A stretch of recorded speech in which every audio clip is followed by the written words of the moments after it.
All right, Josh, let's get right into your lesson here. So, you described several things in your email that you weren't necessarily happy with in your swing, or things that you may potentially be a problem. And those things that you've outlined, I really don't think they're an issue. I see a lower body movement problem in your golf swing, and so let me see if I can connect the dots for you. Um, if we just looking at arm structure here, so hand path, good, club face alignments, good, sweet spot location relative to your hand path is fine. Your hand path is a little bit deep. I don't necessarily mind that. I'd like to see it a little less deep than that, but I'm okay with where you're at right there. The spot at the top looks really good. Trail shoulder alignments, externally rotated, looks good. Wrist alignments at the top look really, really good. Club face orientation, solid. A lot of really, really good stuff in this backswing, and I don't think I would tinker too much with the arm structure in this backswing. On the way down in transition, club is fairly shallow there. You do have a little bit of ulnar deviation in there, which I'm fine with. Guys like Justin Thomas have that move, so not necessarily a problem that I'm seeing there. You do lack a little bit of ability to rotate in the downstroke of your body, and you do have a little bit of early extension in there where you straighten the right arm a little too fast in the downswing, and that could potentially cause some club face control issues, and I think you're also giving up a little bit of speed there. But for the most part, most everything you're doing there, I like it, and I don't think there's necessarily a problem. So where I see the issue is when I look at your swing from face on, and this is where things really start to show up for me, and where I can really sort of kind of connect the dots for you here. So zoom this in maybe a little closer. I don't really need to see the club at the top, so I'm just gonna kind of zoom it in to make my point and illustration here. So the first thing I don't like is how you set up to the golf ball with your knees sort of internally rotated or kind of pinched in just a little bit here. I like to see the feet flared about 20 or 30 degrees, and I like to see the knees kind of mirroring and pointing in that direction there. So I'd like to see that right leg just a little bit more externally rotated, like you see from the golfer over here on the right.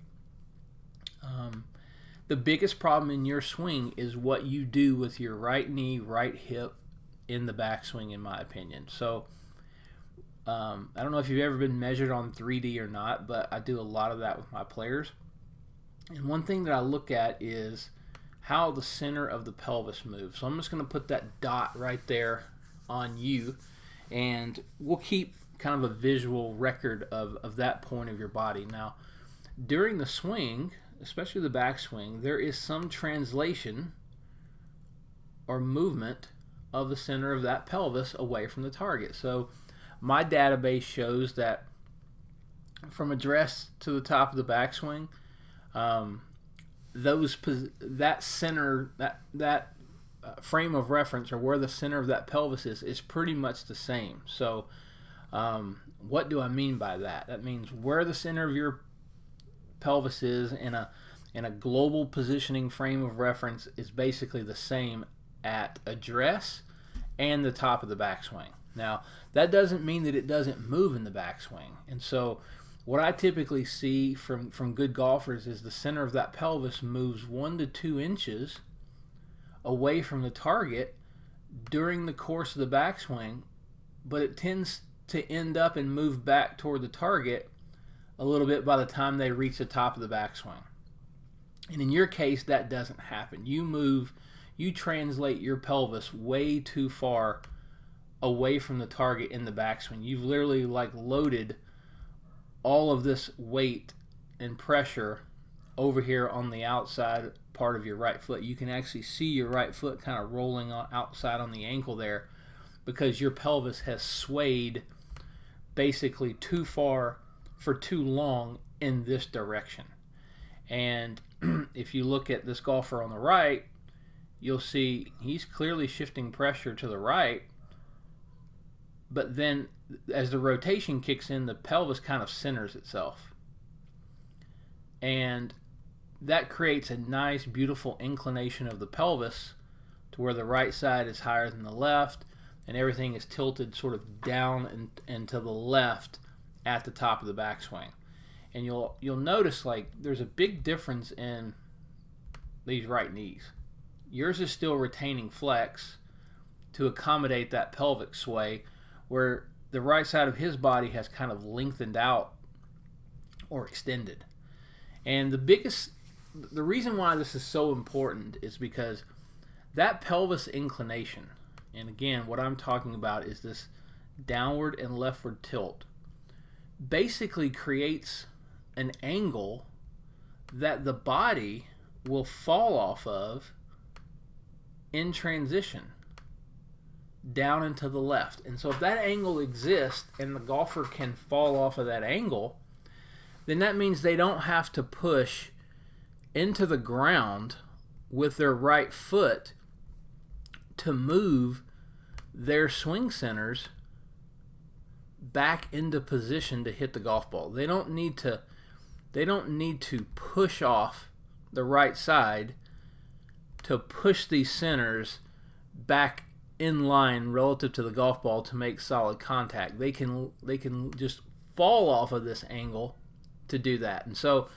the problem with pushing off your right side is, once you start creating a force out of the ground here off this right foot to push the center of your pelvis back this way, whatever tilt you have of your pelvis in this downward condition is going to start to level out.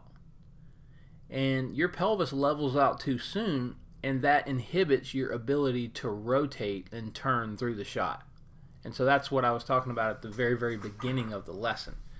And so if you want to see what it looks like sort of under the hood, you look at something like this is 3D, and you'll notice, like, if you look right, I can't really zoom in anymore, but if you look right in the middle of this golfer's pelvis, you'll see a red dot. And that's a sensor. That's a marker that's basically showing us the center of their pelvis. And if I draw a straight line down through the center of that pelvis, 90 degrees, this is where I mentioned earlier, like, the center of that pelvis moves to the right, and you can see it translating. You can see that red dot translating to the right, but you'll also see how it starts to recenter itself by the time he gets almost back to the top of his backswing. Now, I am looking at a driver swing here versus your iron swing, so there's a lot more translation of that center of that pelvis to the right. Like on an iron swing, I wouldn't see that red dot on this side of that line at the top of the backswing. It would be definitely more back to the center. But if you'll notice this blue line here, that's also showing us the tilt of that golfer's pelvis. You'll notice that it's in a downward and leftward direction, and that's the pelvic tilt that we're talking about, and that's what's going to allow that golfer to sort of fall off of that angle. How do I know that he's falling off that angle and not pushing off? Because if you see these arrows here, those arrows are the ground reaction force that golfer's creating. So you can see that arrow is diminishing. He's not pushing harder off his right leg right there. In fact, he's pushing harder out of his lead leg early. And in your case, because you're over here stuck behind this ball, the center of your pelvis has moved so far to the right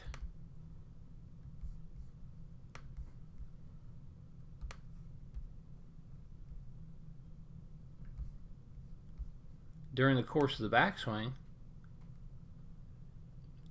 you now have to start pushing off of your right leg to get everything going back this way, because I would say the center of your pelvis now is probably over here somewhere. So you've got to really start creating some lateral motion to get all of that line back up. And when you do that, you lose the tilt of your pelvis. The right side drops, the lead side gets high early. When that happens, we can't rotate anymore. And once we can't rotate anymore, the only thing left to do is start pushing up. And that's where the early extension comes in. And then once you start pushing up early and early extending, you have to start lining the shaft up early.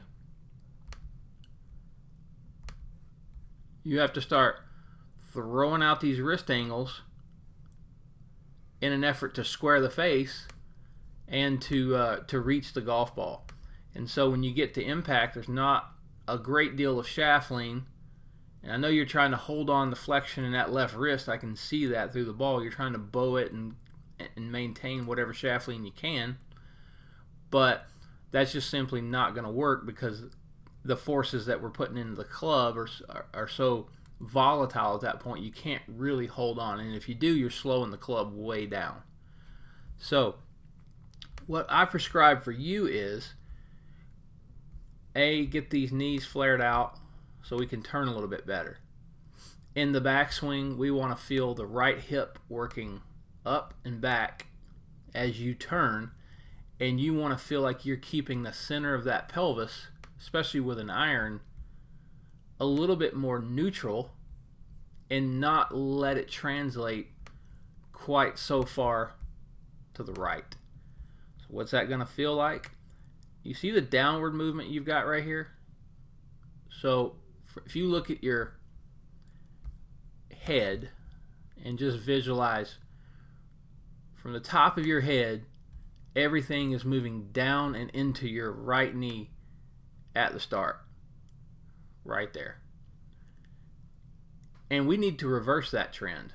We don't want any downward and rightward movement into your right leg, because that's just going to cause you to increase flexing your right knee, keep your right hip low, and it's going to allow the center of your pelvis to translate too far behind the ball. In fact, what I want you to do is feel like the exact opposite of that.